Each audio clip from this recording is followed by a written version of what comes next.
할렐루야. 사랑하는 성도 여러분, 어제 하루 동안 주님 은총 안에서 평안하게 잘 지내셨습니까? 이제 저와 함께 기도하심으로 우리 역사와 신앙 제9강 강의를 시작하겠습니다. 하나님 아버지 감사합니다. 저희들 늘 사랑하여 주시고 우리 주님 은총 안에 거하게 하심을 감사합니다. 이 역사와 신앙 강의를 통하여 우리가 믿는 우리 주 하나님은 이 역사의 주인이심을 알게 하여 주시고 또 우리 개인 영혼뿐만이 아니라 이 역사에서의 우리 삶과 또 이 역사에서 일어나는 모든 것 하나하나 빠짐없이 주님께서 다스리심을 우리가 알고 고백하는 귀한 시간이 될 수 있도록 주여 인도하여 주시옵소서. 우리가 교회에서 고백하는 우리 주님을 이 세상 한가운데서도 선포하는 용맹스러운 십자가 군사들로 저희를 붙들어 주시옵소서. 각 시대마다 우리 주님께서 맡기신 사명이 있는 줄 아오니 이 시대에 우리들에게 허락하신 주의 사명을 늘 기억하며 우리 자신이 우리 위에 사는 것 아니라 우리 위에 자기 몸을 버리신 하나님의 아들을 믿는 믿음 안에서 사는 것임을 늘 기억하게 하여 주시고 사나 죽으나 그리스도의 것으로서 사는 저희 모두가 될 수 있도록 주께서 인도하여 주시옵소서.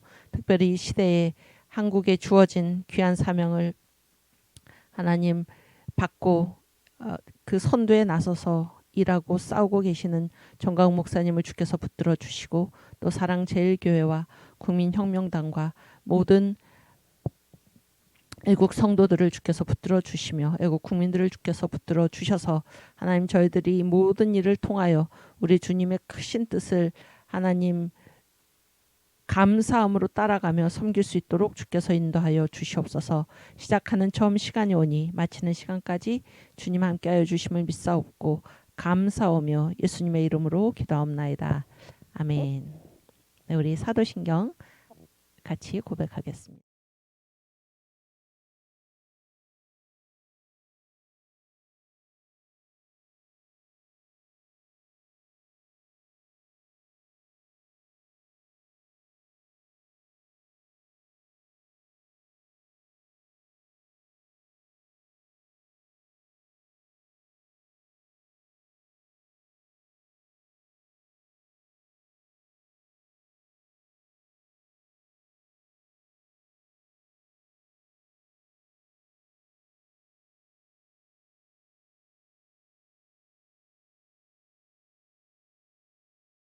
네, 우리 이사야 53장 1절에서 8절 말씀 같이 봉독하겠습니다.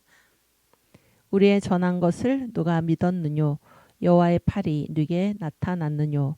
그는 주 앞에서 자라나기를 연한 순 같고 마른 땅에서 나온 줄기 같아서 고운 모양도 없고 풍채도 없은즉 우리의 보기에 흠모할 만한 아름다운 것이 없도다. 그는 멸시를 받아서 사람에게 실어 버린 바 되었으며 강고를 많이 겪었으며 질고를 아는 자라. 마치 사람들에게 얼굴을 가리우고 보지 않음을 받는 자 같아서 멸시를 당하였고 우리도 그를 귀히 여기지 아니하였도다. 그는 실로 우리의 질고를 지고 우리의 슬픔을 당하였거늘 우리는 생각하기를 그는 징벌을 받아서 하나님에게 맞으며 고난을 당한다 하였노라. 그가 찔림은 우리의 허물을 인함이요 그가 상함은 우리의 죄악을 인함이라. 그가 징계를 받음으로 우리가 평화를 누리고 그가 채찍에 맞음으로 우리가 나음을 입었도다. 우리는 다 양 같아서 그릇 행하여 각기 제 길로 갔거늘 여호와께서는 우리 무리의 죄악을 그에게 담당시키셨도다. 그가 곤욕을 당하여 괴로울 때에도 그 입을 열지 아니하였으며 마치 도수장으로 끌려가는 어린 양과 덜 깎는 자 앞에 잠잠한 양같이 그 입을 열지 아니하였도다. 그가 곤욕과 신문을 당하고 끌려갔으니 그 세대 중에 누가 생각하기를 그가 산자의 땅에서 끊어지면 마땅히 형벌받을 내 백성의 허물을 인함이라 하였으리요. 아멘. 네, 우리 신학의 정의 같이 공부하고 가겠습니다. 신학이란 무엇입니까? 신학이란 하나님과 그의 피조의 세계를 성경적 관점으로 이해하는 학문. 다시 한번 또 얘기를 하면 대개 이제 신학이란 것은 하나님께 대한 학문 이렇게 얘기를 하죠. 하나님께 대한 학문. 그러나 신학이란 그 하나님의 계시고 그의 모든 역사가 이 피조의 세계 안에 나타나는 거잖아요. 그래서 그리고 그것이 한 가지고 또 한 가지는 하나님은 창조주시죠. 창조주. 그리고 그의 피조의 세계는 피조물이죠. 그러면은 창조주와 피조물 그러면 전부잖아요. 전부. 그래서 신학의 대상에서 빠지는 것은 없다. 그런 얘기입니다. 그런 위대한 학문을 우리가 공부하고 있는 것이고 그런데 관점이 아주 중요합니다. 관점. 신학은 다른 어떤 관점으로 보는 것이 아니라 바로 성경적인 관점으로 보는 것입니다. 그래서 성경에서 하나님을 어떻게 말씀하고 계신가, 성경에서 그 피조의 세계, 이 역사를 어떻게 말씀하고 계신가 하는 것을 공부하고 배우는 학문이 바로 신학입니다. 아멘. 그래서 우리가 이제 그 지식의 구조를 한번 볼까요? 지식의 구조. 오케이. 그래서 이 성경에 관통하면은 다른 모든 것을 다 우리가 관통하게 된다 그런 얘기잖아요. 그래서 이제 가장 밑에가 자연과학이죠. 이거는 뭡니까? 이제 물질 세계를 다루는 거죠. 인간과 물질 세계. 그다음 인문과학은 뭡니까? 사람과 사람이죠. 사람과 사람 사이의 문제를 다루는 거고 철학은 무엇입니까? 이게 관념, 형이상학. 여기가 이제 철학이 인간 학문의 꽃이다 그러는데 이 철학 위에 있는 게 바로 신학이죠. 그래서 철학부터 인문 자연과학까지는 뭐 이게 피조 세계의 문제죠. 피조 세계의 문제. 근데 신학은 하나님과 그의 피조의 세계를 어떤 관점에 복종해서 성경에서 뭐라고 말씀하시는가에 복종해서 다루는 것이 바로 신학이고 이 성경이 가리키는 바 성경적 관점은 무엇인가? 성경 위에 예수를 가리키고 있다 그런 얘기입니다. 그래서 이 지식의 구조를 여러분께서 기억하시고 그래서 성경적 관점, 성경의 주제 예수, 성경의 기록 목적 예수, 성경의 내용 예수 우리가 성경 말씀에서 읽고 가겠습니다. 성경의 주제 요한복음 5장 39절 너희가 성경에서 영생을 얻는 줄 생각하고 성경을 상고하거니와 이 성경이 곧 내게 대하여 증거하는 것이로다. 아멘. 성경은 예수님께 대한 증거입니다. 성경의 기록 목적 요한복음 20장 31절 오직 이것을 기록함은 너희로 예수께서 하나님의 아들 그리스도이심을 믿게 하려 함이요. 아멘. 또 너희로 믿고 그 이름을 힘입어 생명을 얻게 하려 함이니라. 아멘. 그래서 첫 번째 성경 우리를 위해서 기록되었잖아요. 우리한테 뭐를 믿게 하시기 위해서 예수는 하나님의 아들 그리스도시다. 두 번째 이 사실을 믿는 우리가 누구의 이름을 힘입어? 예수의 이름을 힘입어 생명을 얻게 하시기 위해서 성경이 기록되었습니다. 아멘. 그 다음에 성경의 내용 누가복음 24장 27절 이에 모세와 및 모든 선지자의 글로 시작하여 모든 성경에 쓴 바 자기에 관한 것을 자세히 설명하시니라. 아멘. 그래서 모세와 모든 선지자의 글 구약성경이죠. 구약성경. 네, 그러면 신약은 어떻게 되나? 신약 성경도 마찬가지죠. 그래서 일단 예수님께서 모든 성경에 쓴 바 자기에 관한 것, 예수께 관한 것이죠. 예수께 관한 것을 자세히 설명하시니라. 그랬을 때 지금 성경 이제 그 성경의 원리 뭐 그런 거 정광 목사님의 설교를 한번 여러분께서 보시기를 바랍니다. 그래가지고 이제 이 모세가 이제 그 시내산에 갔잖아요. 시내산에 가가지고 뭐를 본 것입니까? 하늘의 식양을 본 것이 하늘의 식양. 그게 바로 설계도죠. 근데 이 설계도가 누굽니까? 바로 예수 그리스도죠. 예수 그리스도. 그래서 그거를 보고 내려와서 모세가 쓴 것이 모세오경과 그다음에 뭡니까? 성막을 지었고 바울이 3층천에 올라가서 모세가 시내산에 올라간 것과 같이 바울이 3층천에 올라가서 하늘의 식양을 봤죠. 설계도 바로 예수 그리스도죠. 그래서 그것을 보고 내려와서 세운 것이 바로 교회론이고 또 바울 서신 13권 이렇게 이제 되어 있습니다. 그리고 이게 다 예수 그리스도지. 예수 그리스도. 그리고 저 이제 끝에 요한계시록에 요한의 계시 새 예루살렘. 네. 그렇게 해서 모든 성경은 누구에 관한 것입니까? 예수 그리스도께 관한 것이다 하는 것입니다. 성경의 내용은 예수님이다 그런 거고 그래서 이제 이게 엠마오 도상 신학교죠. 예수께서 이제 엠마오로 가는 두 제자 자기에게 이제 모든 성경에 쓴 바 자기에 관한 것을 자세히 말씀하셨다. 그래서 우리로 하여금 여러분과 저로 하여금 여기 청교도 신학 특강 또 평신도 설교 학교에 참여하고 계신 우리들로 하여금 앞으로 어떻게 가서 복음을 전할 것인가에 모범을 보이셨다 하는 얘기예요. 그래서 우리가 누구에 관해서 얘기해야 됩니까? 자기에 관한 것, 예수께 관한 것, 복음. 우리가 오직 전할 내용은 누구십니까? 예수 그리스도, 복음을 우리가 전할 수 있기를 바랍니다. 그래서 그 모범을 주님께서 보이셨다 그런 얘기죠. 오케이. 오늘은 그 9번째 강의인데요. 9번째 강의. 그래서 이제 교회 안에서 여기 한번 보시면 교회 안에서의 비역사적 신앙 형태 그랬어요. 그러면 보세요. 교회 안에서의 비역사적 신앙 형태니까 그런 신앙 형태가 있다라는 거죠. 그러니까 교회가 비역사적이다 그런 얘기가 아니고 교회 안에서 이 비역사적인 신앙 형태가 나타났다 그런 얘기죠. 원래 교회의 신앙은 역사적 신앙입니까? 비역사적 신앙입니까? 여기 학생 대표. 그렇지. 교회의 신앙은 역사적인 신앙 형태죠. 역사적인 신앙 형태인데 때에 따라서 교회 안에서 역사를 벗어난 그런 신앙 형태가 있었다 그런 얘기예요. 그래서 그런 게 뭔가 하는 것을 오늘 보고 그리고 그 다음에 또 한 가지는 이제 교회와 역사적 실체. 일단 뭐 꿈을 원대하게 꾸는 건데 여기까지 갈 수 있으면 좋고. 그래서 교회는 이 역사 안에서의 실체이지 교회는 이 역사를 벗어난 공동체가 아니다 하는 거를 이제 우리가 생각해 보고자 합니다. 아시겠죠? 그래서 이제 어제 우리가 이제 하다만 얘기를 마저 하고 가면은 어제 그 근대 문명 그러니까 그 교회사를 크게 셋으로 구분한다 그랬잖아요. 그러니까 초대교회 500년, 그 다음에 중세교회 1000년, 그리고 근대교회 500년이죠. 기억나시죠? 그래서 이제 근대교회는 어디입니까? 종교개혁하고 현대교회죠. 종교개혁하고 현대교회. 그래서 초대교회 중심은 어디입니까? 안디옥, 알렉산드리아, 로마, 카르타고. 그래서 환지중의 시대였다 그렇게 얘기했죠. 그 다음에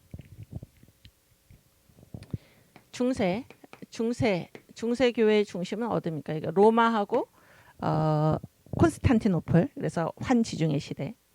그 다음이 뭡니까? 이제 근대 중에서도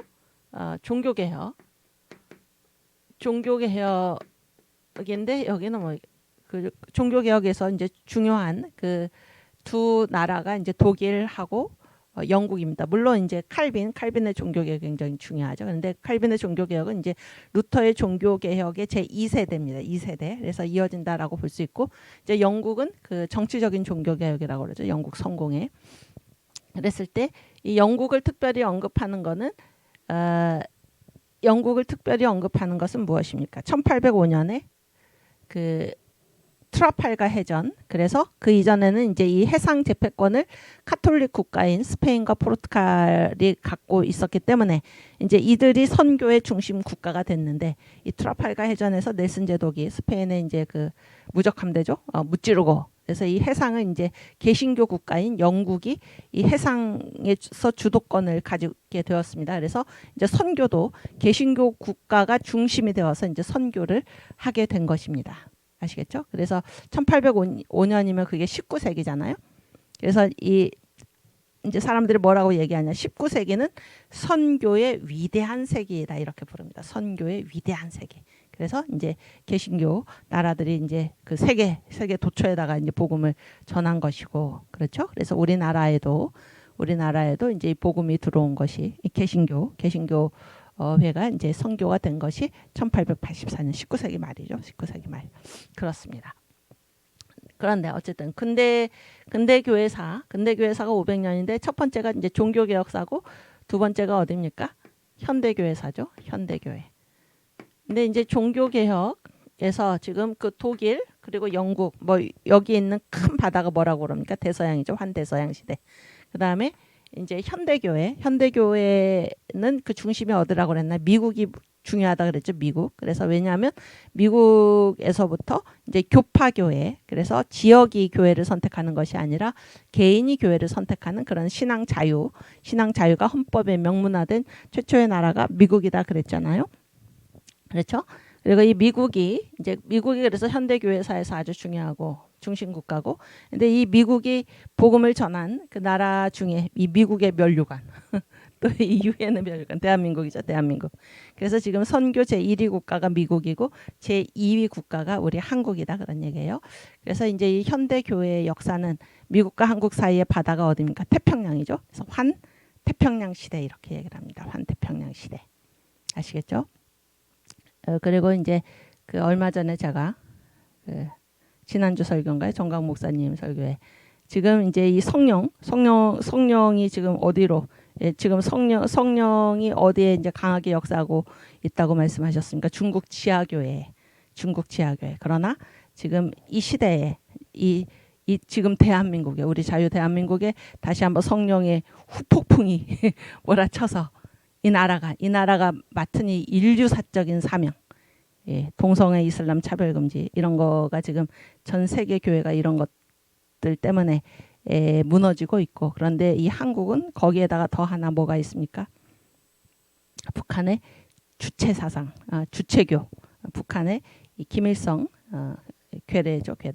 김일성, 김정일, 김정은 그 정권이 있고 지금 남한에 이 북한의 주사파 바이러스와 이 남한의 이 남노당의 잔재들이 결합되어 가지고 지금 주사파 이 무리들이 지금 청와대에 들어가 있다 그런 얘기입니다. 그래서 이 한국 교회가 맡은 그 시대적 사명, 지금 영적 전투의 최전선에 한국 교회가 서 있다 그런 얘기예요. 그래서 이 한국에서 이 한반도에서 터져 나오는 이 생수, 이 복음.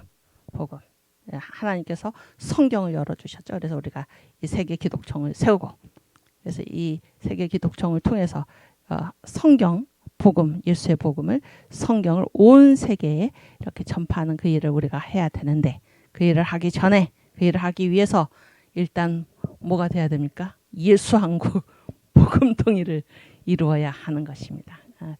그 싸움에 지금 우리 최전선에 서 있다라는 사실을 기억하시기를 바랍니다. 아시겠죠?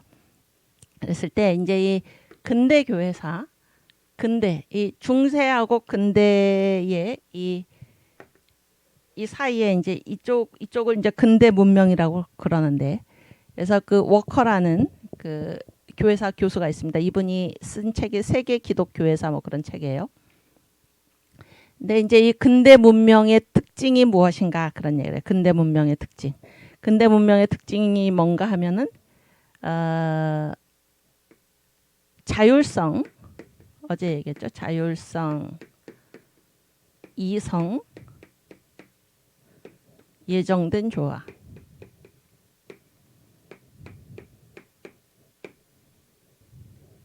이렇게 얘기를 합니다. 자율성, 이성, 예정된 조화. 특별히 뭐 종교 개혁 시대까지만 하더라도 이 중세적인 그러한 맥락에서 이제 하나님을 중심으로 뭐 이제 이런 게 분명히 남아 있었죠. 그런데 이쪽에 점점 더 이제 이 현대 쪽으로 갈수록 이 근대 철학과 과학의 등장, 이제 이런 것들에서 그 특징적으로 제시되는 게 바로 이 세 가지입니다. 세 가지. 자율성, 이성, 예정된 조화. 그래서 이거를 한마디로 얘기하면 이것이 무엇이겠습니까? 바로 이것이 인본주의입니다. 인본주의. 왜냐하면 율이라는 거는 법이잖아요. 법. 그렇죠? 누가 법입니까? 누가 법이에요? 내가. 내가 복음이지. 내가 법이다. 그렇죠? 그 다음에 이제 이성에 반대되는, 이 자율에 반대되는 것이 무엇입니까? 타율이자 중세 때는 뭐예요? 신율이자 하나님의 법이잖아요. 하나님의 법. 그렇죠? 이성에 반대되는 것이 무엇이겠습니까? 뭐라고 대답을 해야 될까요? 이성에 의해서 판단해서 산다 그런 얘기잖아요. 그러나 이 신앙의 세계에서는 이게 지금 제가 답을 얘기했죠. 신앙이죠. 신앙에 의해서 산다 하는 거하고, 아니다 나는 이성에 의해서 산다 하는 거는 전혀 다른 것입니다. 아시겠죠? 그 다음에 예정된 조화인데 이게 뭐 말이 어려운 것 같지만 조화가 예정되어 있다 그런 얘기예요. 그러니까 인간이 무슨 일을 했잖아요. 여기 지금 이 인본주의에서. 그래서 인간이 스스로 법이 되어서 자기의 이성으로 합리성을 추구하면서 하면은 그 결과는 항상 어떻다는 거예요. 조화롭다 그런 얘기예요. 조화롭다라는 거는 무슨 얘기입니까? 완벽하다 그런 얘기. 완벽하다. 흠이 없다. 그렇죠? 그러나 인간이 하는 모든 도모는 성경에서는 뭐라고 말씀합니까? 성경에서는 뭐라고 말씀합니까? 인간이 하는 모든 도모는 그 시편 2편이 바로 그런 거죠. 어찌하여 열방이 시편 2편 한번 찾아볼까요?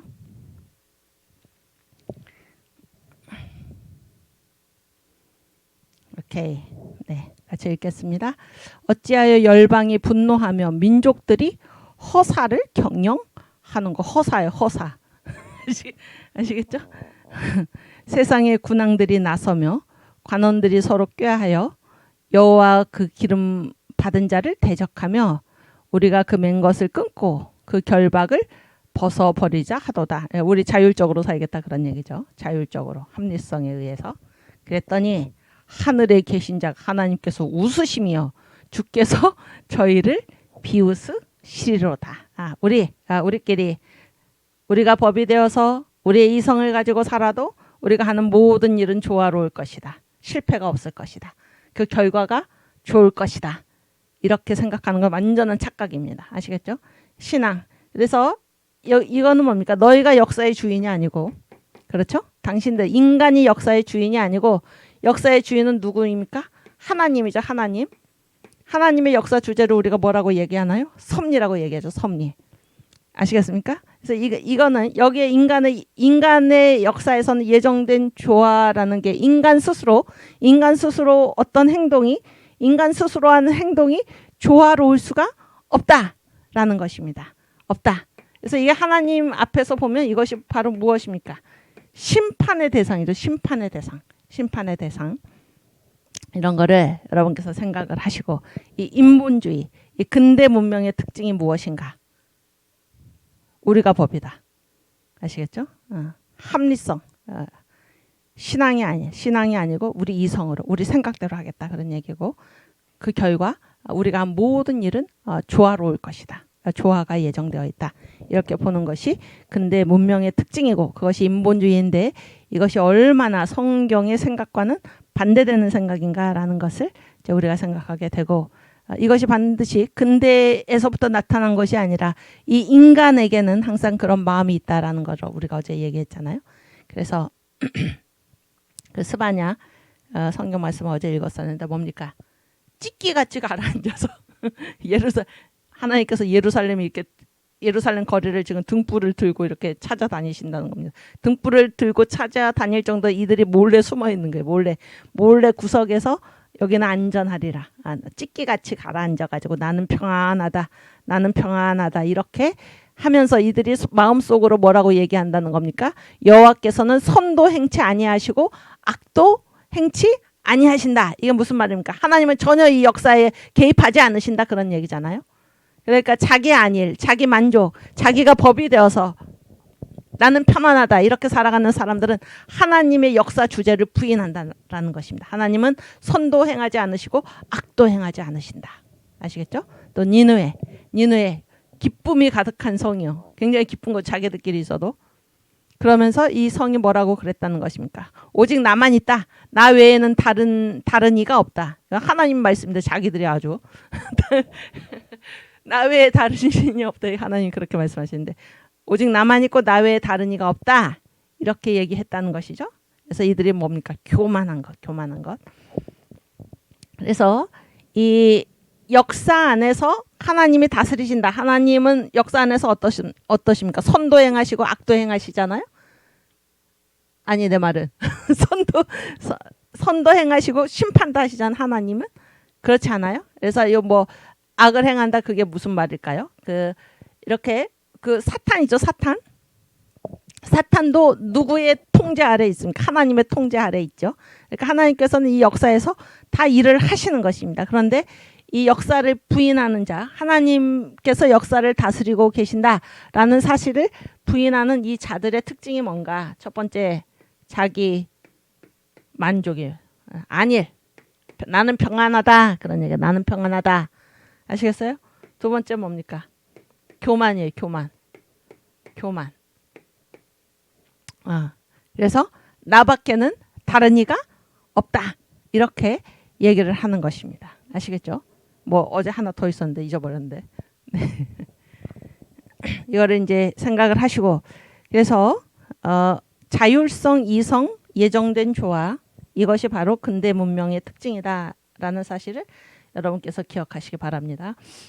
그래서 우리가 하는 모든 일이 우리도 모르게 신앙이 아니라, 하나님을 믿는 믿음이 아니라 내가 기준이 되어서 또 이성으로, 나의 생각으로, 신앙이 아니라 이성으로, 그렇죠? 그리고 이 모든 것이 다 평안할 것이다. 모든 것이 다 평안할 것이다. 조화로울 것이다. 이런 착각 속에 우리가 빠져서 살아가고 있는 것은 아닌지 우리 스스로도 돌아보아야 할 것입니다. 그래서 오늘 우리가 다룰 게 뭐 역사 안에서 비역사적 신앙 형태, 교회와 역사적 실제 그랬는데, 이 큰 제목, 큰 그 내용이 무엇인가, 주제가 뭔가면 하나님이 역사의 주인이시다, 그런 얘기예요. 역사의 주인은 누굽니까? 역사의 주인은 하나님이시다. 이거 하고, 그렇죠? 역사의 주인은 하나님.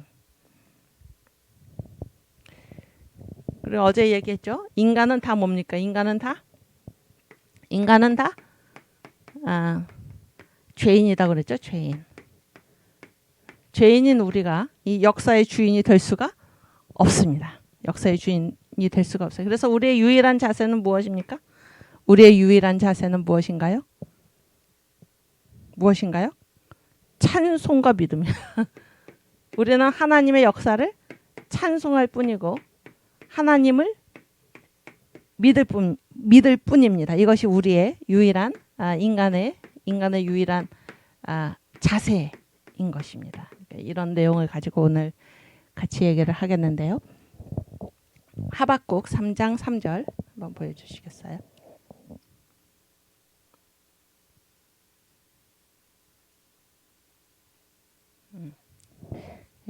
하나님이 대만에서부터 오시며 거룩한 자가 바란산에서부터 오시도다. 그 영광이 하늘을 덮었고 그 찬송이 세계에 가득하도다. 여러분, 여기 하반절에 보시면 그 영광이 하늘을 덮었고 그 찬송이 세계에 가득하도다. 하늘이 어딘가요? 하늘이 여기서 하늘의 반대가 어딘가요? 이 구절에서 그 영광이 하늘을 덮었고 그 찬송이 세계에 가득하도다 그랬을 때 하늘의 반대가 어디입니까? 세계지, 세계. 세계는 어디입니까? 우리가 사는 데죠? 우리가 사는데.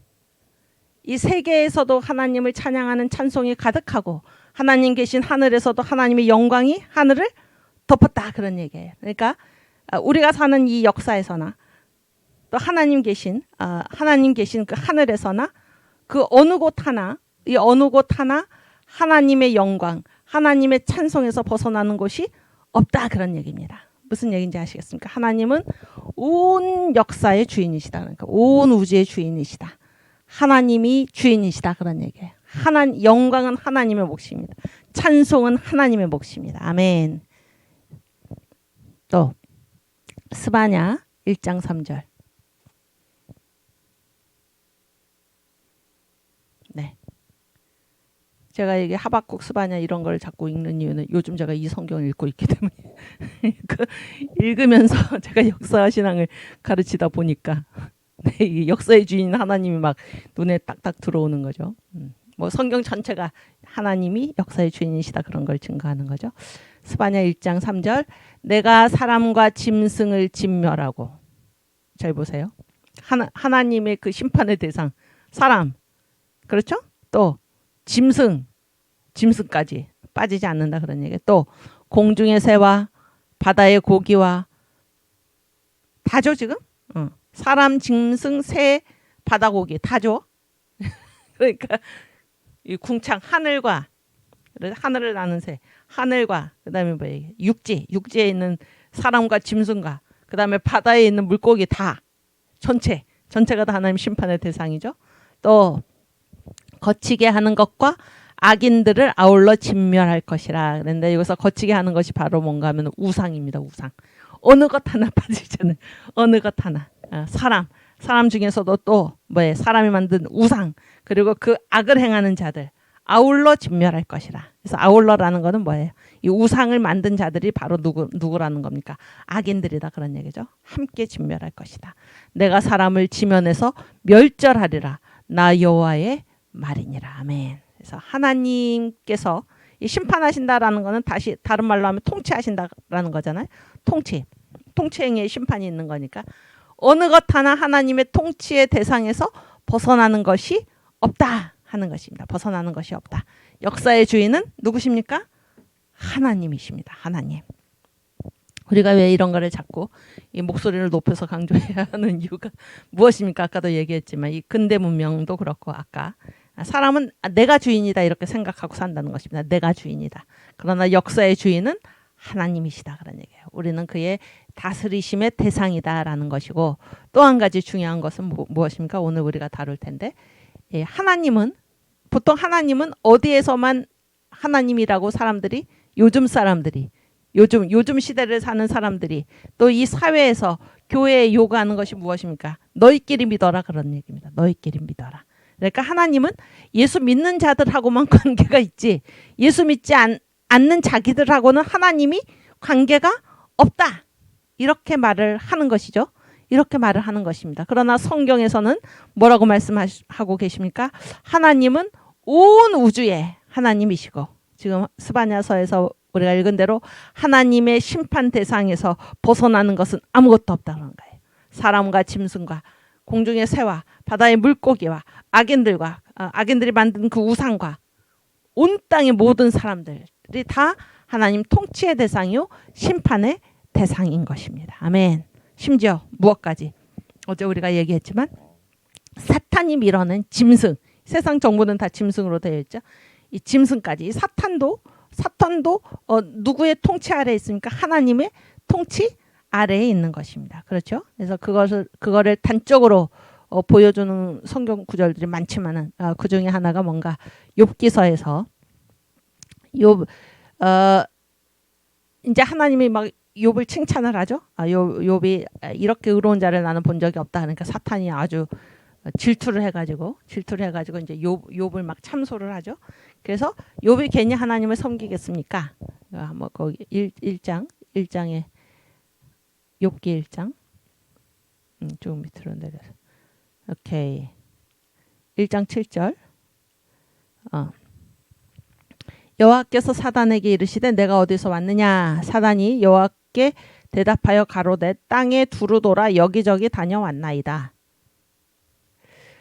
여호와께서 사단에게 이르시되 내가 내 종 욥을 유의하여 보았느냐? 그와 같이 순전하고 정직하여 하나님을 경외하며 악에서 떠난 자가 세상에 없느니라.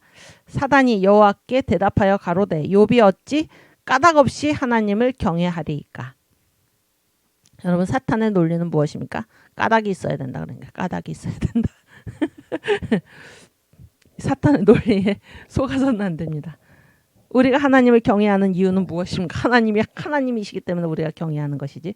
까닭이 있어서, 하나님이 나를 지켜주셔서, 하나님이 나를 뭐 구원해 주셔서, 그래서 우리가 하나님을 경외하는 게 아니라 하나님께서 나에게 복을 주셔서, 그러면 만약에 하나님께서 나에게 고통을 주시고 나를 환난 속에 빠뜨리시면은 우리가 하나님을 경외하지 않아도 되니까 아니죠. 그러니까 까닭이 있기 때문에 하나님을 경외한다라는 것은 사탄의 논리입니다. 사탄의 논리.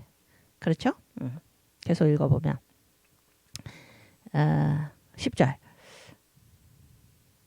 그래서 이제 그 다음에 그 11절 이제 주의 손을 펴서 그의 그러니까 모든 소유물을 주셨기 때문에 욥이 하나님을 경외한다. 그래서 소유물을 치면은 대면에서 아주 하나님 얼굴에 대고 하나님을 욕할 것이다, 이렇게 사탄이 얘기를 하니까 12절 여호와께서 사단에게 이르시되 내가 그의 소유물은 다 내 손에 붙이노라. 오직 그의 몸에는 내 손을 대지 말지니라. 사단이 곧 여호와 앞에서 물러가니라. 그래서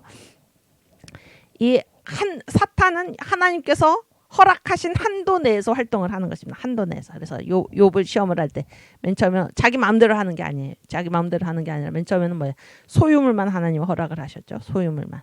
그 다음에는 뭡니까? 그 다음에는 그 육체 그러나 생명은 건들지 못하도록 이렇게 하나님이 허락하신 한도 안에서 이렇게 사탄이 활동을 하는 것입니다. 그래서 사탄까지도 이 전 세계 전 피조물은 다 누구에게 장악되어 있습니까? 우리 하나님께 장악되어 있다. 역사의 주인은 하나님이시다 하는 사실을 여러분께서 꼭 기억하시길 바랍니다. 그 다음은 하박국 3장 18절.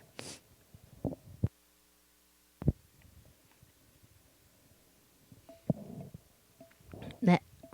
나는 여호와를 인하여 즐거워하며 나의 구원의 하나님을 인하여 기뻐하리로다. 아멘. 그 위에 그에 보시면 유명한 말씀이죠. 비록 무화과 나무가 무성치 못하며 포도나무에 열매가 없으며 감람나무에 수출이 없으며 밭에 식물이 없으며 우리의 양이 없으며 외양간에 소가 없을지라도. 아멘.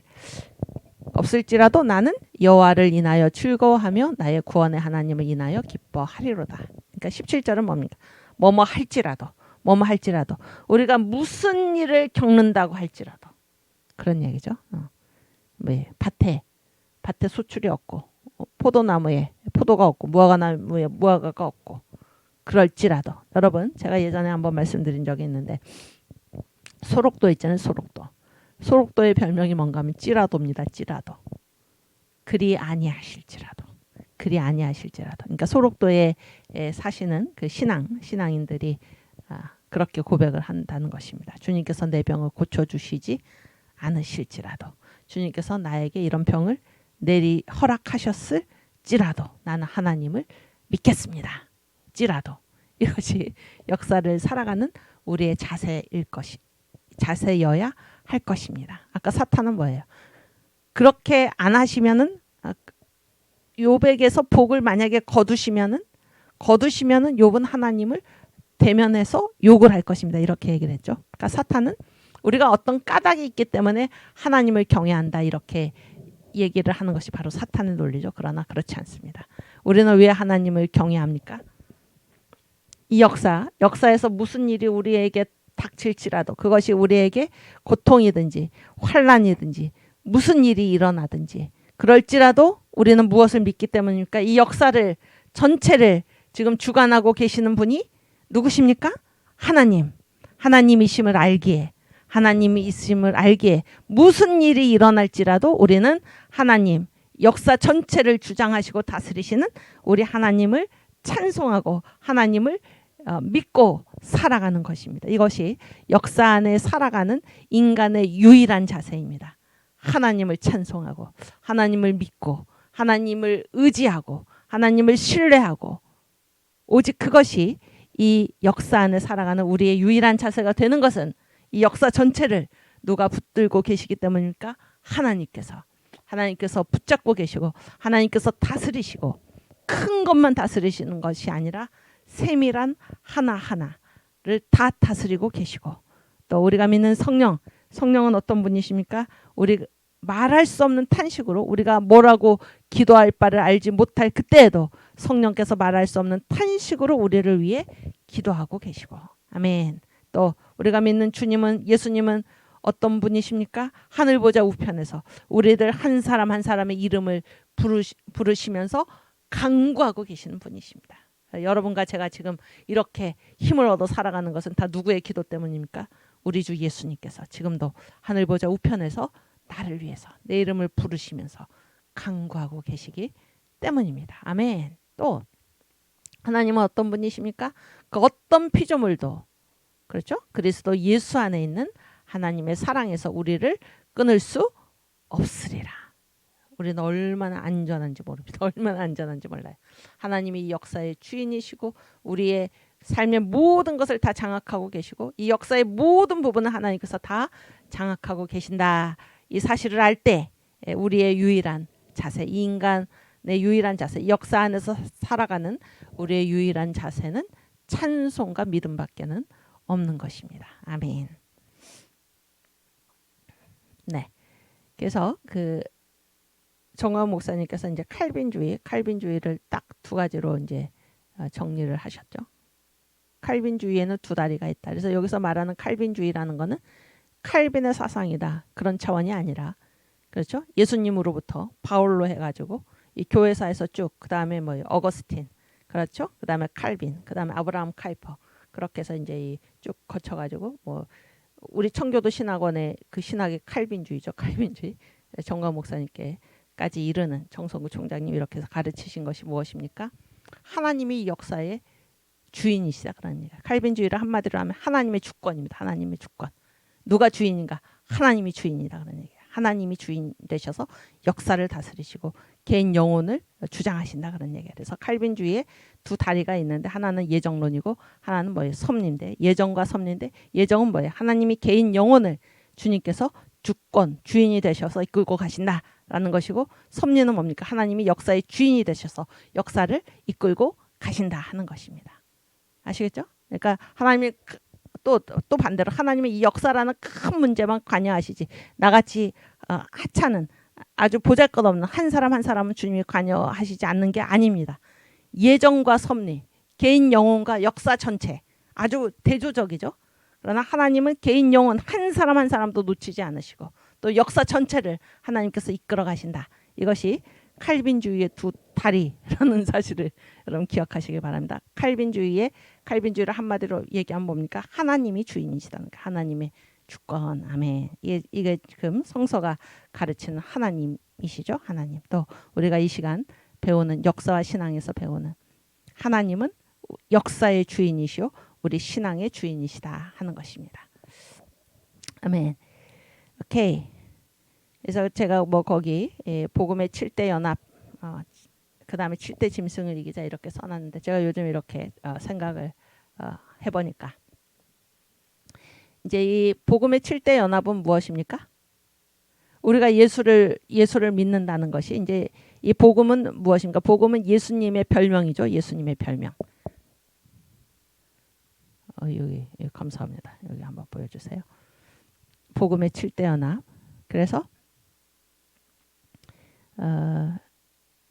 요즘 저도 공부를 아주 열심히 하는데 평신도 설교학교에 이렇게 설교 많이 올려놓으셨잖아요. 거기에 보니까 그 뜻을 알자 그런 그 말씀이 있습니다. 그 설교가 5편으로 됐나요? 그런데 이제 이 세상에는 세 가지 뜻이 있다는 것입니다. 여기서 썼는데 아버지의 뜻이 있고 내 뜻이 있고 그 다음에 마귀의 뜻이 있다 그런 얘기예요. 그래서 아버지의 뜻은 영원부터 영원까지 가는 것입니다. 영원부터 영원까지. 베드로 후서인가요? 푸른 마르고 꽃은 시르나 우리 아버지의 뜻은 영영이 서리라 그런 말씀이죠. 영원부터 영원까지. 그러나 내 뜻은 이제 언제 우리의 독립된 뜻이 생겼습니까? 어떤 사건 때, 우리가 뭐 할 때? 그렇지, 아주 훌륭합니다. 선악과 따먹을 때, 그 전에는 아버지의 뜻만 있었는데, 그렇죠? 아버지께서 그 먹으면 정령 죽으리라 이 선악과를 범했을 때 하나님의 뜻과는 분리된 독립된 나의 뜻이 생겼죠. 그래서 내 뜻의 특징은 뭔가 하면 분리입니다. 하나님으로부터 분리된 거예요. 근데 이 뜻은 언제 없어지나? 계시록 18장에 망하였도다 큰 성 바벨론이야. 그래서 사람의 뜻은 결국 이 계시록 18장에서 이제 없어지고 마는 것입니다. 영원에서 영원까지 가는 건 뭐밖에 없습니까? 아버지의 뜻밖에 없다 그런 얘기예요. 그다음에 마귀의 뜻은 무엇인가? 마귀의 뜻은 바로 교만입니다. 교만. 그래서 마귀가 언제 그 마귀도 피조물이죠? 아니 내 말은 마귀가 원래 뭐였습니까? 천사였잖아요. 천사장 루시엘이 이제 타락해서 된 게 루시퍼 마귀잖아요. 왜 타락을 했나? 하나님을 대적하다가 타락을 했죠. 그 대적한 내용이 무엇입니까? 하나님의 보좌를 찬탈하려다가 하나님이 심판을 받아가지고 이제 마귀가 됐잖아요. 이사야 14장 12절 말씀 우리가 시간이 없지만 한번 찾아보고 가겠습니다. 이사야 14장 12절.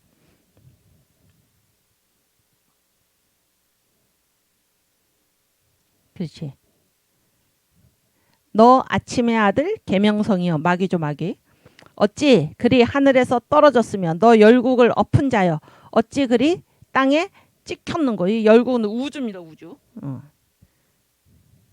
13절. 내가 내 마음에 이르기를 내가 하늘에 올라 하나님의 뭇별 위에 나의 보좌를 높이리라. 마귀가 내가 북극 지폐의 산 위에 좌정하리라. 그래서 이 하나님의 보좌를 지금 범하려고 하는 것입니다. 그래서 하나님의 뭇별 위에다가 나의 보좌를 높이리라. 14절 가장 높은 구름에 올라 지극히 높은 자와 비기리라 하도다. 자기가 뭐가 되겠다는 거예요? 자기가 하나님이 되겠다. 그래서 이제 이 마귀가 심판을 받은 것입니다. 마귀가 심판을 받은 거예요. 그래서 이 마귀의 뜻은 그때 이 루시엘이 이제 아까 그 뜻 어디 갔어요? 루시엘이 이제 하나님께 거역할 때 그때 이제 생긴 거죠. 그런데 그것이 무엇입니까? 이게 보좌 찬탈이죠. 보좌 찬탈. 그런데 이 마귀의 뜻은 이제 결국에 무엇으로 끝납니까? 요한계시록 20장에 무저갱에 이제 마귀가 영원히 갇히고 말죠.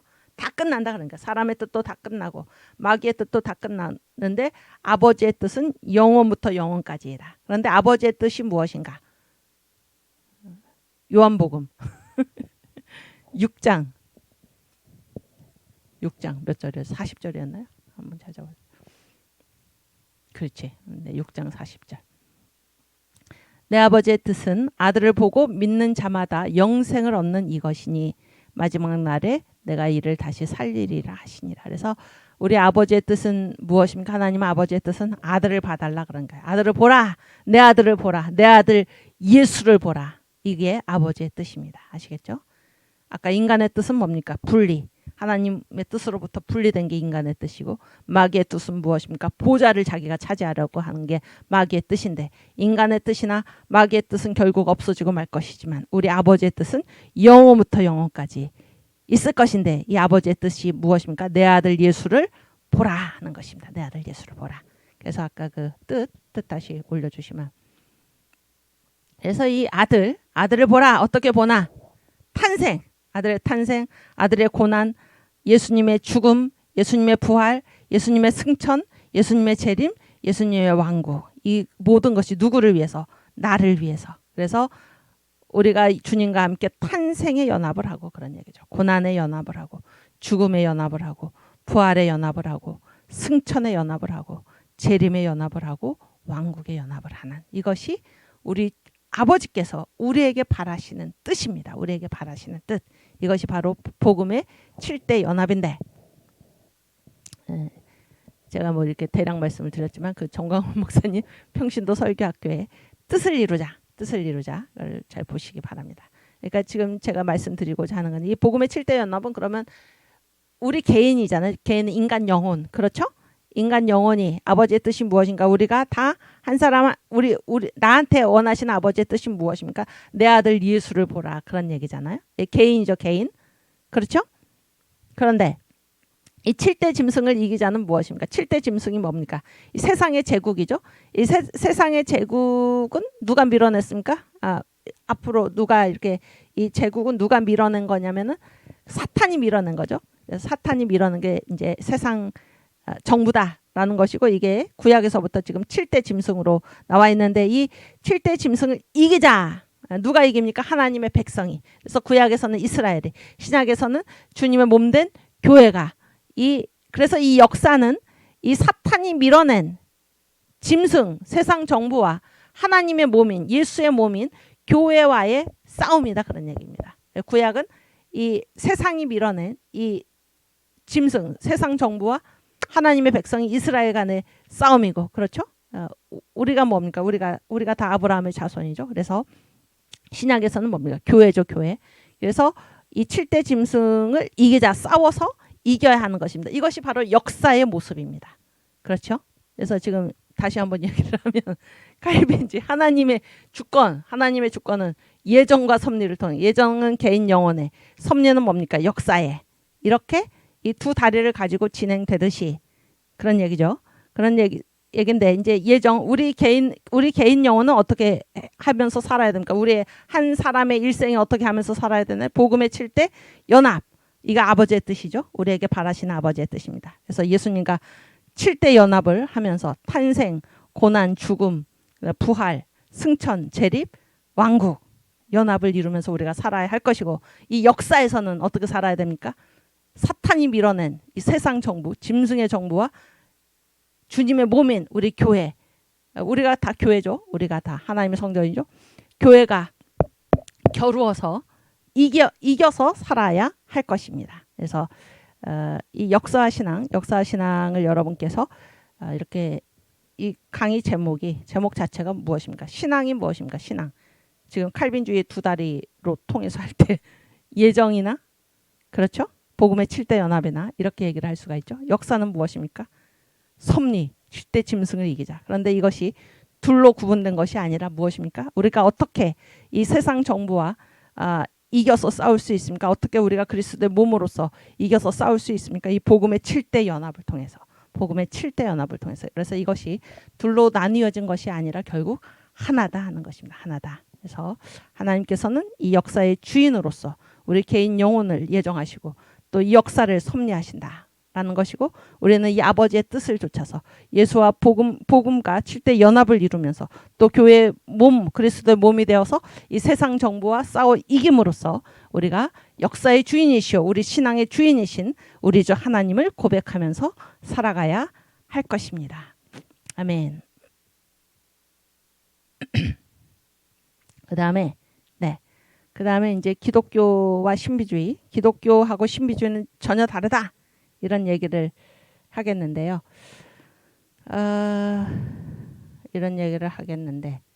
그러니까 이제 신비주의가 뭔가 그런 거를 우리가 생각을 해봐야 돼요. 신비주의가 뭔가. 그래서 이제 신비주의를 이렇게 연구한 그런 학자가 있었어요. 그 독일의 하일러라고. 그래서 그분이 신비주의가 무엇인가 이런 거를 이제 정의를 내렸습니다. 그 다음에 그래서 한번 읽어보면 신비주의는 하나님과의 교제를 말하는 거예요. 하나님과의 교제. 여러분, 우리는 하나님과 교제합니까? 안 합니까? 은지자매님, 하나님과 교제 하나요? 안 하나요? 하죠. 하나님과 사귐이 있잖아. 우리가 하나님과 사귐이 있는데 그러면 우리가 신비주의자냐? 아니다 그런 얘기예요. 하나님과 교제를 하는데 이런 형식으로 하면 그게 신비주의다 그런 얘기예요. 그리고 그 신비주의는 기독교하고는 전혀 다른 것이다 이런 얘기를 하는 것입니다. 신비주의는 하나님과 다음과 같은 형식으로 교제를 하는 거예요. 이 기독교에서 하는 거하고는 전혀 다릅니다. 첫 번째, 세상과 자아는 완전히 부인된다. 이 사람들은 그러니까 항상 어디만 쳐다보고 있는 것입니까? 하늘만 쳐다보고 있는 것이죠. 하늘만 쳐다보고 있는 거예요. 그러니까 세상도 나 몰라라. 그렇죠? 그리고 우리 자신 있잖아요. 우리 자신도 어떻습니까? 우리 자신도 다 이 역사 속에 살아가는 우리 자신은 다 역사 안에 위치가 있잖아요. 자기 위치. 뭐 자기 가정에서의 위치가 있고, 만약에 학생이라면 뭐 학교에서의 위치가 있고, 그렇죠? 또 뭐 직장을 다니면 직장에서의 위치가 있고, 그런데 이 모든 위치를 다 부정하는 것입니다. 세상도 부정하고 그 안에서 살아가는 자기 자신도 부정하는 거예요. 이해가 되시죠? 그래서 등을 딱 돌리는 거예요. 세상으로부터 얼굴을 거두어서 오직 하나님만 바라보는 것입니다. 이게 첫 번째 단계입니다. 우리가 하나님과 교제를 한다, 하나님을 믿는다라고 할 때 우리가 그렇게 합니까? 세상도 다 부인하고, 그렇죠? 세상도 부인하고 이 세상 속에서 살아가는 나 자신도 부인합니까? 그렇지 않죠. 우리는 그렇지 않습니다. 우리는 이 세상에서 하나님이 보내주신 곳에서 일을 하면서 하나님과 사귐을 갖는 것이지, 세상을 부인하고 자아도 부인하고 절대 그렇지 않습니다. 전혀 다른 거예요. 기독교하고. 둘째, 그래서 이제 세상과 자아를 완전히 부인하고 이제 이렇게 돌아섰죠. 이거를 바로 뭐라고 그러냐면은 내향이라고 그래요. 내향. 어디로 향하는 것입니까? 안으로 향하는 것입니다. 바깥을 다 거부하고 안으로 시선을 향하는 거예요. 그 다음에 감사합니다. 제 강의가 부흥에 갔다고. 아멘. 감사합니다. 그리고 그래서 안으로 시선을 향해 가지고 그 다음에 어떤 일이 일어나는지 잘 보세요. 인간의 인격이 나죠. 납니다. 나. 인간의 인격이 분해될 수 있다고 보는 거예요. 분해될 수 있다. 뭐하고 뭐로 분해가 되나요? 뭐하고 뭐로 분해가 될 것 같습니까? 응? 그렇지. 영혼과 육체로 나뉘어진다고 보는 거예요. 이 사람들은. 육체. 아시겠죠? 영혼과 육체로 분해가 된다. 분해가 된다. 이거 제가 이따가 조금 자세히 설명을 할게요. 분해가 되고 사라져요.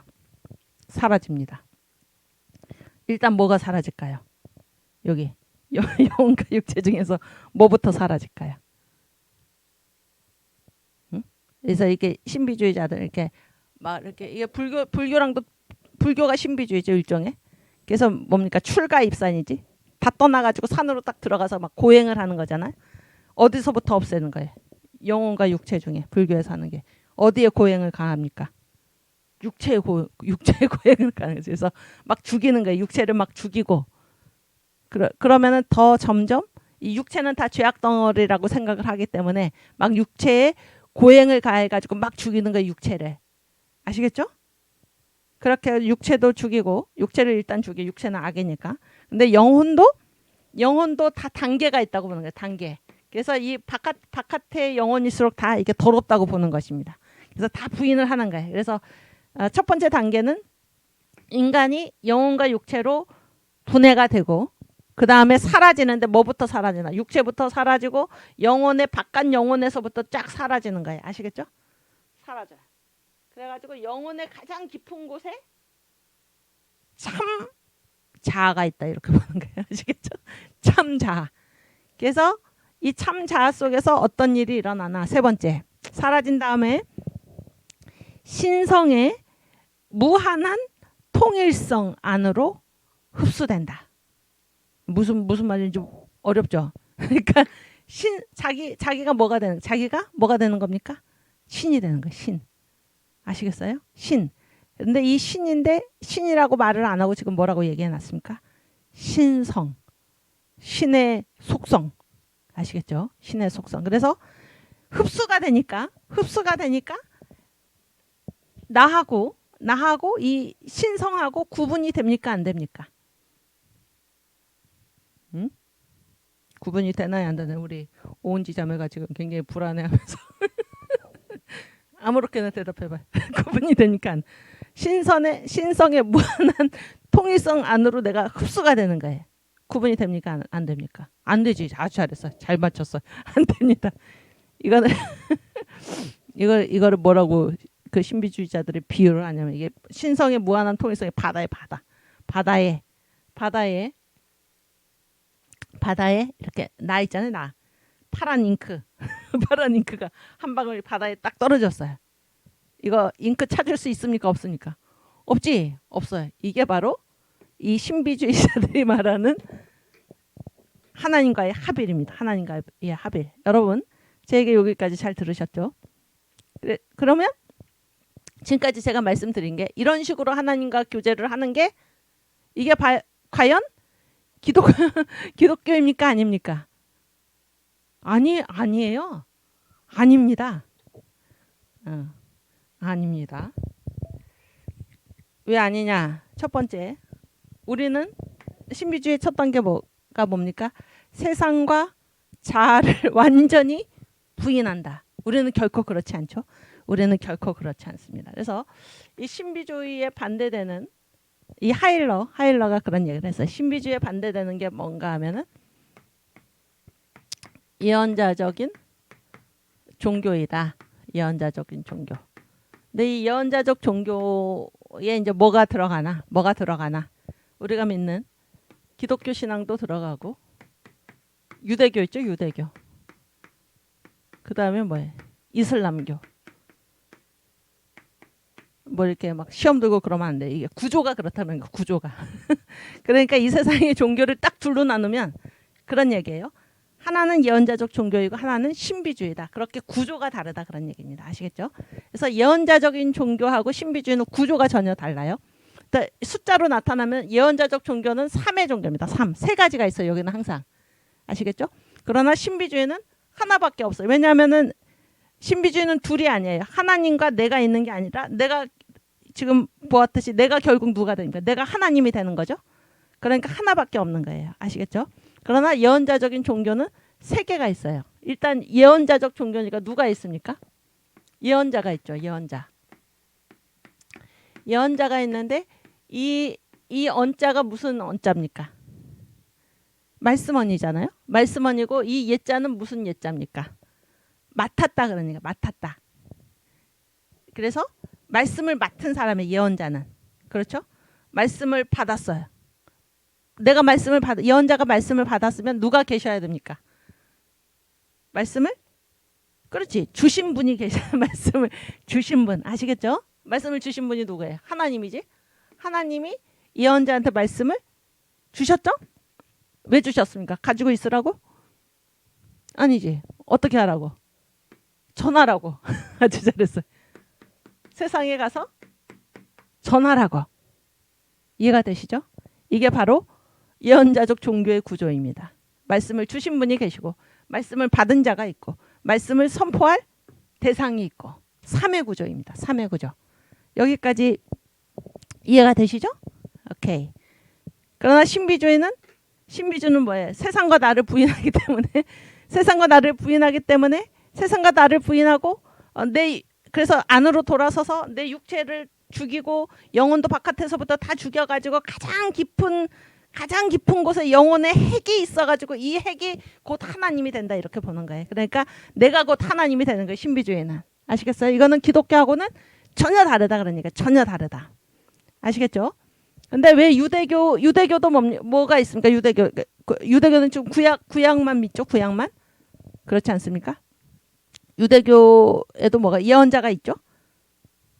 예언자 있잖아요. 유대교도. 그렇죠? 이슬람도 뭐가 있어요? 예언자가 있죠?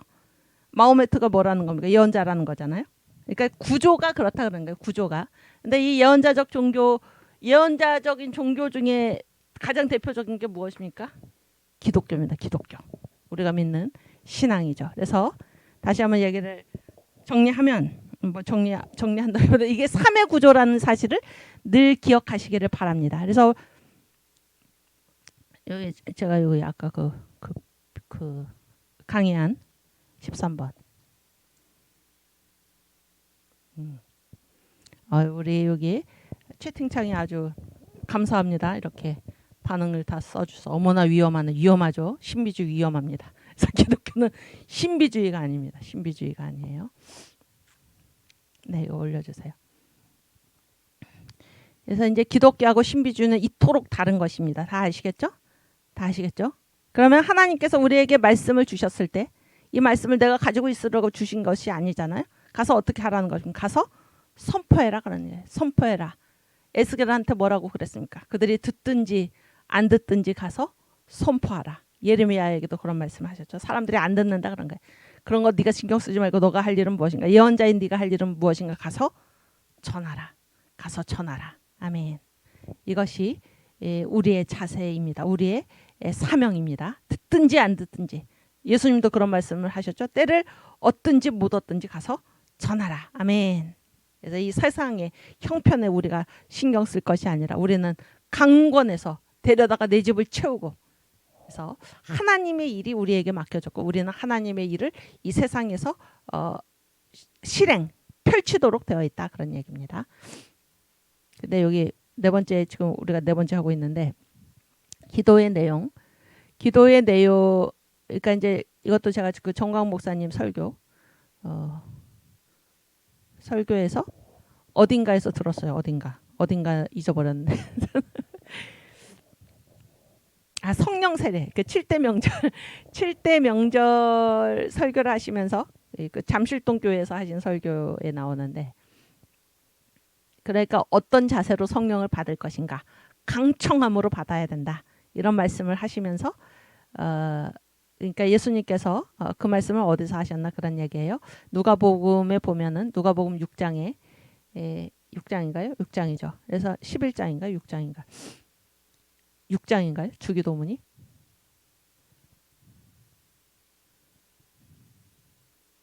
그렇지. 아니 누가복음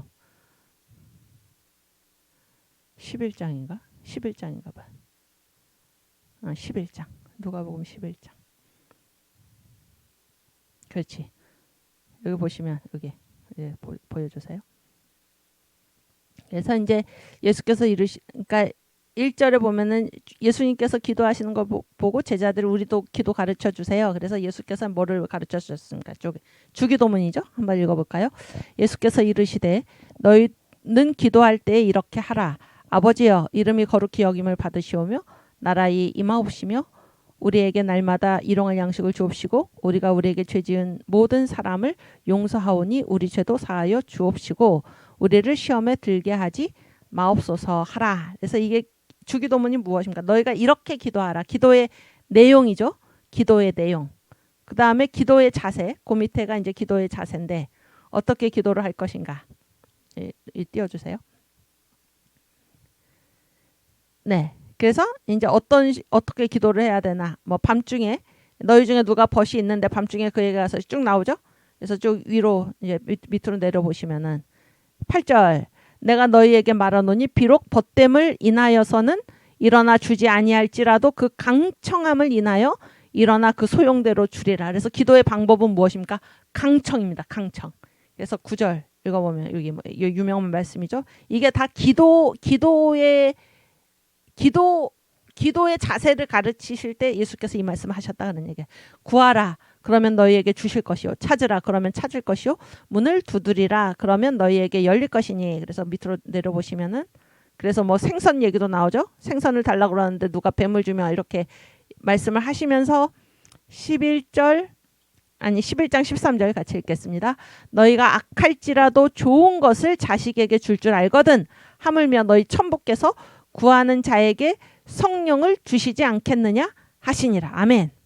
아멘. 그래서 우리가 주님께 기도해가지고 구하는 좋은 것이 무엇입니까? 그게 바로 성령입니다. 성령. 마태복음에는 너희가 악할지라도 자식에게 좋은 것을 줄 알거든. 하물며 하늘에 계신 너희 천부께서 구하는 너희에게 좋은 것을 주시지 않겠느냐. 좋은 것이라고 이렇게만 나왔는데 누가복음에서는 그 좋은 것이 무엇입니까? 바로 성령입니다. 성령. 우리가 하나님으로부터 받는 기도를 통해서 받는 최대의 축복이 무엇입니까? 성령입니다. 아멘. 그런데 이 성령을 어떻게 우리가 성령이 언제 우리에게 임하시나? 강청할 때. 그래서 이 11장의 내용이 첫 번째는 뭐예요? 우리에게 기도를 가르쳐 주세요. 그랬더니 너희는 이렇게 기도하라. 그래서 주기도문이 무엇입니까? 주기도문이 우리 기도의 내용이 주기도문이죠. 이건 기도의 내용입니다. 내용. 그렇죠? 그 다음에 기도의 자세가 무엇입니까? 자세가 강청입니다. 강청. 이거는 기도의 자세. 그래서 강청함으로 우리가 강청함으로 구했을 때 결국 하나님께서 우리에게 무엇을 주시나요? 성령을 주신다 그런 얘기예요. 그런데 보세요. 그러면 우리 기도의 내용이 바로 주기도문이에요. 그러니까 우리가 기도를 할 때 이 주기도문 주님께서 우리에게 가르쳐 주신 이 기도 안에서 우리가 하나님께 무엇인가를 기도해야 된다 그런 거예요. 이 내용의 범위 안에서 이것을 벗어나서 기도하지 말라 그런 얘기입니다. 무슨 얘기인지 아시겠어요? 그랬을 때 아까 그 신비주의하고 기독교 얘기를 했는데 그러니까 성령 세례 있잖아요. 성령 세례가 어떻게 보면 굉장히 영적이잖아요. 그래서 막 은사를 사모하고 그런 사람들이 있을 수 있지 않습니까? 그렇죠? 근데 왜 성령 세례를 받기를 원하는가? 왜 은사가 부어지기를 원하는가? 라고 했을 때 우리 기도의 내용은 뭐가 돼야 되는 거예요? 주기도문에 일치해야 된다 그런 얘기예요. 그러면은 우리가 성령 세례를 받았을 때 이 성령 세례를 받는 그 목적이 있다 그런 게요. 그 목적이 어디에 합당해야 됩니까? 주기도문에 합당해야 된다 그런 얘기예요. 무슨 얘기인지 아시겠어요? 나라의 임하옵시며 아멘. 하늘에 계신 우리 아버지여 이름이 거룩히 여김을 받으시오며 나라의 임하옵시며 뜻이 하늘에서 이룬 것 같이 땅에서도 이루어지이다. 그래서 이 주기도문의 내용에 일치해가지고 그 범위 안에서 우리가 하나님께 기도를 해야 된다 그런 얘기입니다. 아시겠죠? 아까 이 신비주의는 뭐예요? 신비주의는 목적지가 없는 거죠. 목적지가 없습니다. 신비주의는 세상과 나는 다 부인해버리고 자기 자신이 하나님이 되는 거. 이거 아주 마귀의 자세지 않습니까? 자기 자신이 하나님이 되는 거야. 이게 하나님이 주신 육체, 영혼 다 부정하고 그래서 스스로 하나님이 되겠다. 이것이 신비주의라고 한다면 이거는 완전히 기독교하고 거리가 먼 것입니다. 근데 기독교 안에 이 교회 안에 있는 비역사적 신앙 형태로서 만약에 우리가 신비주의를 얘기를 한다면은 그 사람이 그것이 굉장히 무슨 이렇게 하나님과 하나가 되는 것, 뭐 이렇게 신령한 은사를 받는 것, 이런 것을 이제 신앙적이라고 생각하면서 그렇게 신령한 은사를 받는 그 이유가 무엇일까? 자기 자신의 무엇을 위하여라고 한다면 그거는 가장 역사를 부인하는, 역사를 떠난, 그리고 이 주기도문의 내용과도 맞지 않는 자기 자신을 위한 것이라고 한다면은 그거야말로 정말로 비역사적인, 그리고 과연 그것이 이 아버지의 뜻에 합당한 우리가 믿는 이 기독교 신앙에 아주 그 일치하는 그러한 신앙 형태인가라는 것을 우리가 의심하지 않을 수가 없습니다. 아시겠죠? 그래서 우리가 성령 세례를 구할 때도 강청함으로 목숨 걸고 줄 때까지 문을 두들기는 이 사람처럼 이게 사람이 그게 교양이 아니죠. 다 잠자고 있는데 떡 주시오. 나에게 지금 친구가 찾아왔는데 내가 대접할 것이 없으니까 나에게 꼭 떡을 주시오라고 했을 때 뭐 예의나 이 모든 것으로 보아서는 그게 할 일이 아님에도 불구하고 줄 때까지 문을 두드려서 이 안에 들어 있는 사람이 맨 처음에는 뭐 모른 척하고 저러다가 몇 번 저러다가 가겠지 했는데 계속 문을 두드리면서 구하니까 그 강청함을 인해서 어쩔 수 없이 줘야겠다 할 정도로, 그렇게 해서 우리가 하나님께 강청해서 주지 않으면, 하나님께서 나에게 성령 세례를 부어 주시지 않으면 결코 물러갈 수 없습니다 라고 강청할 때 주님께서 우리에게 성령 세례를 주시는데 그거를 왜 받냐 그런 얘기입니다. 왜 받냐? 목적지가 있다는 거예요. 예언자적 종교. 말씀을 받았을 때는 그 말씀을 어디에 가서 전해야 됩니까? 세상에 가서 전해야 되는 것입니다. 하나님께서 우리에게 성령 세례를 주셨을 때는 그 성령을 부어주신 그 목적지가 있다는 것입니다. 자기 자신을 위해서 쓰도록 되어 있지 않다 하는 사실을 우리가 기억해야 할 것입니다. 아멘. 그래서 이 기독교의 구조는 3의 구조입니다. 하나님이 계시고, 하나님께서 내게 말씀을 주셨고, 또 하나님께서 내게 은사를 주셨고, 하나님께서 내게 사명을 주셨을 때 어디 가서 행해야 됩니까? 세상에 가서 하나님께서 내게 맡겨주신 그 일을 세상에 가서 선포하고, 세상에 가서 실천하고, 하나님의 뜻을 드러내고, 하나님을 증거하고, 예언자적 종교라는 사실을 꼭 기억하시기를 바랍니다. 아멘.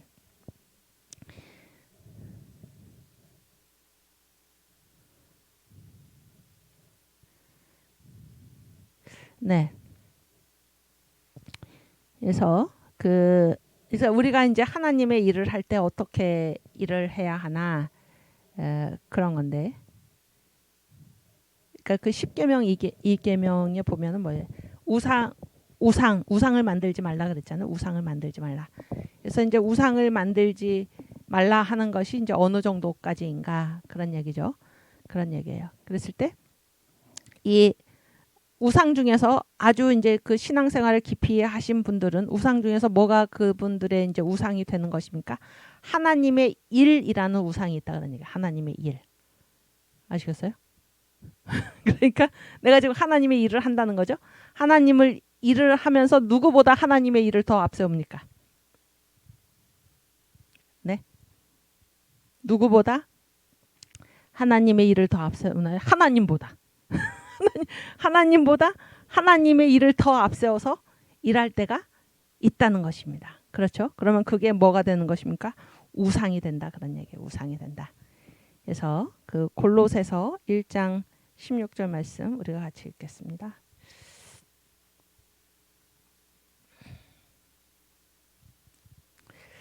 네. 만물이 그에게 창조되되 하늘과 땅에서 보이는 것들과 보이지 않는 것들과 혹은 보좌들이나 주관들이나 정사들이나 권세들이나 만물이 다 그로 말미암고 그를 위하여 창조되고. 아멘. 그래서 우리가 이제 하나님의 일을 할 때 우리의 자세가 무엇입니까? 오직 무엇에 의하여? By Jesus. 예수에 의하여. 그렇죠? For Jesus. 예수를 위하여. 그렇죠? Of Jesus. 예수의 것으로. 이것이 우리의 유일한 우리의 유일한 하나님의 일을 감당하는 우리의 유일한 자세가 되어야 할 것입니다. 그래서 그 어느 것도 예수보다 하나님보다 더 앞세워서는 안 되는 것입니다. 그 앞세우는 것이 바로 우상이라는 거예요. 우상. 그래서 이 신앙에 열심히 있다고 하는 사람들이 범하기 쉬운, 그렇게 빠지기 쉬운 실수 중에 하나가 뭔가, 하나님보다 하나님의 일을 하는데 맹목이 되어서 내가 뭐 때문에 이 일을 하는지 잊어버리고, 이게 누구를 위한 일인지도 잊어버리고 일 자체에 빠져가지고 그렇게 실수하기 쉽다, 그런 얘기잖아요. 네, 그래서 지금 제가 드리는 말씀은 그러니까 신비주의는 뭐예요? 신비주의는 이 모든 은혜, 하나님과의 교제, 이거를 결국 누구를 위해서 하는 것인가? 자기 자신을 위해서 하는 것이라고 한다면은, 이 우상의 한 종류인 하나님의 일을 하나님보다 앞세우는 것은, 그렇죠? 하나님보다 앞세우는 것은 이 나에게 이 일을 맡겨주신 하나님은 아예 잊어버리고, 그렇죠? 어디에만 이 세상에 가서 이 하나님의 일을 이루는 이것에만 지금 몰두하게 된다, 그런 얘기입니다. 그래서 이 균형 감각, 내가 이 일을 왜 하게 됐나? 하나님께서 나에게 맡겨주신 일이다 라는 사실을 우리가 잊어서는 안 되는 것입니다. 그래서 항상 우리가 무슨 일을 하든지 하나님에 의하여, 예수에 의하여, 예수를 위해서, 예수의 것으로, 예수의 힘으로 그렇게 우리가 할 수 있기를 바랍니다. 그 밖에 나의 무슨 인위적인 무엇을 동원해 가지고, 보세요 주님, 제가 이러이러한 것들을 동원해서 주님을 위해서 이런 일을 이루어 드렸습니다 라고 했을 때 하나님께서 과연 그 일을 받으시겠는가 하는 그런 얘기입니다. 여기까지 다 이해가 되시죠? 오케이. 그랬을 때 여기 이제 이 사람들, 이 신비주의자들, 신비주의 얘기를 조금 더 지금 역사와 관련해서 해야 되는데요. 아까 이제 세상과 나를 완전히 부인한다 그랬죠. 세상과 나를 완전히 부인하고 안으로 돌아섰을 때 이제 인간이, 이게 인간이거든요. 인간은 뭐예요? 하나 전체죠. 하나의 전체인데 인간이 분해될 수 있다고 보는 것입니다. 분해될 수 있다. 뭐하고 뭐로? 아까 얘기했죠. 영혼과 육체로. 영혼과 육체로 분해가 된다. 된다. 근데 이게 이 기독교에서 바라보는 인간 이해하고 이게 어떻게 다른가 하는 얘기예요. 이게 지금 역사하고도 완전히 관련이 있는데, 여러분, 인간을 영혼과 육체로 나눌 수가 있습니까? 나눌 수 있나요, 없나요? 저 중에서 저를 보십시오. 어디까지가 육체고 어디까지가 영혼입니까? 가능합니까? 아니죠. 이 전체가 인간입니다. 전체. 그리고 뭐 여기 조금 더 얘기할 게 있냐? 이거는 인간을 뭐 몇 개로 나눈 겁니까? 인간을. 네? 영혼과 육체 둘로 나누는 거잖아요. 둘. 2분이지 2분. 둘로 나누는 건데, 성경은 뭐를 얘기합니까? 인간은 우리가 이제 우리의 형상을 따라 우리의 모양대로, 여기서 우리는 하나님의 삼위일체 하나님이시죠. 그래서 인간은 어떻게 처음부터 지어졌습니까? 영, 혼, 육으로 세 부분으로. 왜냐하면 삼위일체 하나님이시기 때문에 그렇게 이제 지어졌죠. 그 점에서 이제 이 신비주의자들은 일단 다릅니다. 인간을 둘로 나눈다 그런 건데, 둘로 나누는데 이 3분에 대해서는 우리가 성경을 잠깐 찾아보고 가면 데살로니가 전서 4장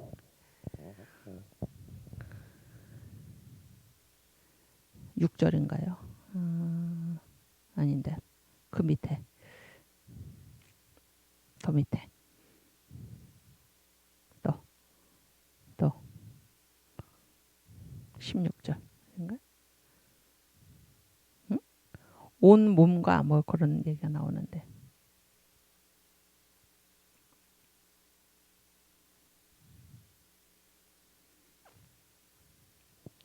사장에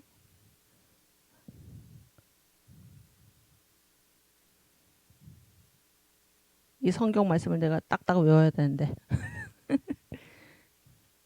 온 몸과 영과, 아니지, 영과 혼과 온몸, 이렇게 접어서 영과 혼과 온몸. 그렇지. 거기 5장 23절. 평강의 하나님이 친히 너희로 온전히 거룩하게 하시고 또 너희 온 영과 혼과 몸이 우리 주 예수 그리스도 강림하실 때에 흠없게 보존되기를 원하노라. 그래서 여기 어떻게 되어 있습니까? 영과 혼과 몸으로 되어 있죠. 영과 혼과 몸. 그래서 이제 3분입니다. 3분. 3분. 그러나 이제 신비주의는 일단 인간을 둘로 나눌 수 있다고 보는데 더 심각한 거는 우리가 이제 3분이라고 얘기하면 영과 혼과 몸이잖아요. 영과 혼과 몸. 그러면 이 영과 혼과 몸이 제 얘기는 영과 혼과 몸이 전체가 우리 한 사람, 우리 인간은 세 부분으로 되어 있는데 이게 전체가 하나를 이룬다고 보는 것이잖아요. 무슨 얘기인지 아시겠어요? 저를 이렇게 딱 쪼개가지고 여기까지가 영이고 여기까지가 혼이고 여기까지가 몸이다 그렇게 얘기하지는 않잖아요. 그렇죠? 이게 우리의 인격입니다. 전체가 하나인데 이제 이 사람들은 이 신비주의자들은 일단 인간을 둘로 나누는데 이 둘이 합해서 하나를 이루는 게 아니에요. 합해서 하나를 이루는 게 아니고 이 각각이 하나의 단위다라고 하는 것입니다. 단위. 그래서 이거는 신비주의는 단순히 2분이 아니고 3분이냐 2분이냐 그런 문제가 아니고 이원론입니다. 이원론. 단위가 두 개다 그런 얘기예요. 단위가 두 개다. 그러나 기독교에서는 뭐예요? 우리 인간이 영과 혼과 몸으로 되어 있지만은 우리가 전체가 몇 개입니까? 하나죠. 하나. 그러니까 우리는 단위가 몇 개예요? 하나죠. 우리는 단위가 하나인데 여기서는 단위를 몇 개로 보는 거냐면 두 개로 보는 거예요. 아시겠죠? 그래서 영혼과 육체가 서로 다르다 이렇게 생각을 하는 겁니다. 영혼과 육체가 서로 다르다. 아시겠죠? 그래서 대부분의 이단이나 뭐 신비주의자들도 그렇고 이 둘 중에서 뭐가 악합니까? 육체는 악하고 그렇죠? 영혼은 선하다. 이렇게 보는 것입니다. 육체는 악하고 영혼은 선하다. 이렇게 보는 게 이제 전혀 다르고 그래서 육체를 자꾸 죽이고 육체에 고행을 가하고 그렇게 하는 이유가 무엇입니까? 육체가 악하기 때문에. 이 신비주의자들이 이 세상을 부정하는 이유가 무엇입니까? 이게 물질 세계죠. 물질 세계. 물질 세계는 다 뭐 어떻다고 보기 때문입니까? 다 악하다고 보기 때문에 하나님, 영이신 하나님과 가까이 가기 위해서는 이 물질 세계는 부정해야 된다라고 보는 것입니다. 이해가 되시죠? 그러나 우리가 하나님을 믿는다고 그랬을 때 하나님은 영이시기 때문에 우리가 이 세상, 이 물질 세계, 우리의 육체 이거를 다 부인하고 다 없애고 그리고 하나님만 바라봐야 된다. 그렇게 얘기하지는 않죠. 기독교에서는 전혀 다른 것이다. 그런 얘기예요. 그래서 이 세상을 부인한다라고 하는 것은 뭐를 부인하는 것입니까? 이 세상 이제 역사죠. 역사를 부인하는 것입니다. 역사를 부인하고 세상을 다른 말로 하면 역사죠. 역사를 부인하고 오직 이 영적 세계를 향해서만 산다 하는 것하고 똑같습니다. 이렇게 추구하는 것이 바로 신비주의고 그런 의미에서 신비주의는 기독교하고는 전혀 다르다 그런 얘기예요. 기독교는 이 영적인 하나님으로부터 받은 그 사명을 반드시 어디에 가서 실행하도록 되어 있습니까? 물질 세계, 세상에 가서 역사의 한 가운데서 실행하도록 되어 있다라는 사실을 기억하시기를 바랍니다. 오케이.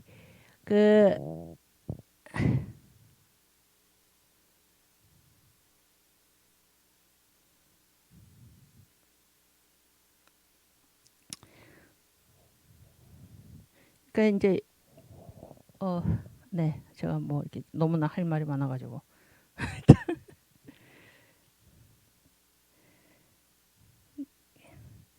예, 그 교회 마지막 이제 네모가 교회인데 교회는 보배를 담은 질그릇이다 이렇게 제가 써놨죠. 교회는 보배를 담은 질그릇이다 이렇게 성경에서 말씀을 하죠. 네, 보배가 무엇입니까? 보배가 네, 보배가 뭔가요? 복음이죠. 복음. 그러니까 주님께서 주님의 복음을 어디에 맡기셨습니까? 교회에 맡기셨습니다. 교회.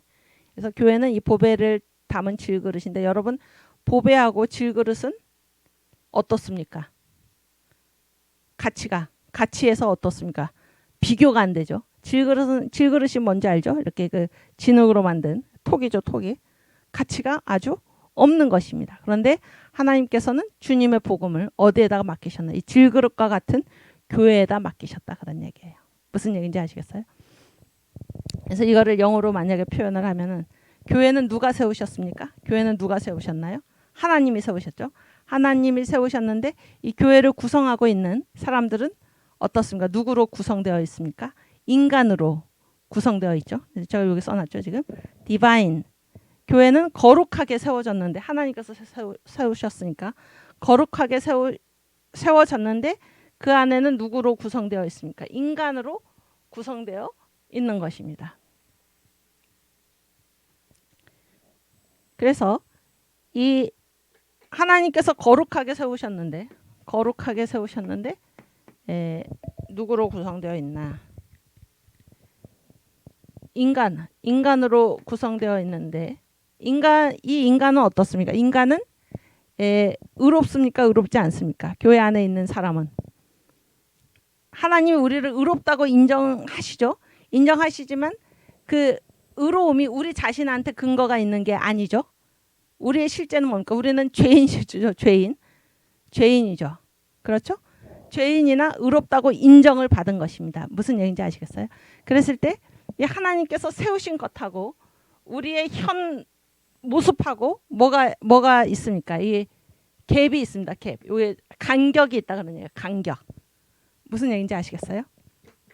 그럼에도 우리가 죄인임에도 불구하고 하나님께서 우리를 의롭다고 인정을 하신 것입니다. 그래서 하나님께서 우리에게 뭐를 맡겨주셨습니까? 주님의 복음, 보배를 우리에게 맡겨주셨는데 우리의 실제 모습은 무엇입니까? 질그릇이죠. 질그릇. 그래서 그러면은 이렇게 너무 간격이 있는 것입니다. 이게 목표하고 우리의 현실하고 간격이 있고 차이가 있을 때 사람은 어떻게 하게 됩니까? 어떻게 하게 되나요? 마음이 편안합니까? 하나님께서도 우리를 이렇게 부르셨는데 우리는 그렇지 못해요. 마음이 안 편하죠?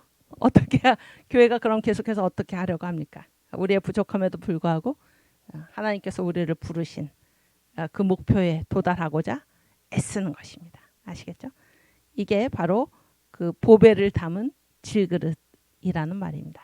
제가 여기 이런 말을 하는 것은 교회는 이 역사 안에 있어서 이 질그릇과 같은 존재입니다. 그래서 질그릇이라는 거는 뭐 부족하다 그러니까 부족하다. 그래서 교회는 자기 현 상태로 만족하고 평안하게 있어서는 안 되고 항상 주님께서 부르신 그 목표, 그 상에 합당하도록 언제나 어떻게 합니까? 스스로 개혁하도록 애쓰는 항상 개혁되어가는 그런 존재가 바로 교회이다라는 것입니다. 이것이 이 역사 안에 있는 교회의 모습입니다. 아시겠죠? 네. 오케이. 2분 전인데. 그랬을 때 이제 교회가 어떻게 우리의 본 모습을 어떻게 회복할 수 있는가라고 했을 때 그 기준이 항상 누가 되는 것입니까? 바로 주님이 되는 것입니다. 주님이 우리 자신한테 기준을 두지 않고 주님. 그래서 주님을 닮아가고자 이런 부분인데 이 부분은 이제 다음 시간에 다시 더 자세하게 공부를 하고 이 한국도 마찬가지죠. 한국도 지금 이 나라가 왜 이렇게 무너졌습니까? 왜 이렇게 무너졌나요? 우리의 뿌리 이 나라를 어떻게 세웠는가 이승만 건국 대통령이 무엇입니까? 자유민주주의, 자유시장경제, 한미동맹, 기독교 입국론 이런 것들로 세웠는데 지금 이 우리의 본 모습에서 굉장히 우리가 멀리 떠나가 있어서 지금 이러한 우리 눈에 보듯이 지금 이 대한민국의 지금 대한민국 코가 지금 붕괴되고 있는 이 현실을 우리가 보는 것입니다. 그래서 이 역사에서는 항상 본 모습으로 돌아가자 그런 운동이 있어야 하는 것입니다. 본 모습으로 돌아가자. 아시겠죠? 이 부분에 대해서는 우리가 다음 시간에 다시 계속 공부하도록 하겠습니다. 네, 우리 주기도문 하고.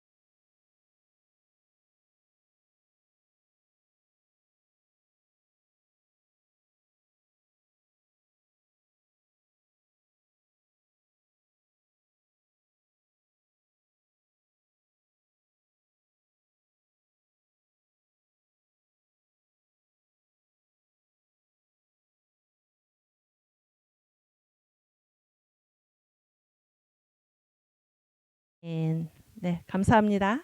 다음 주에 다시 반갑게 뵙겠습니다.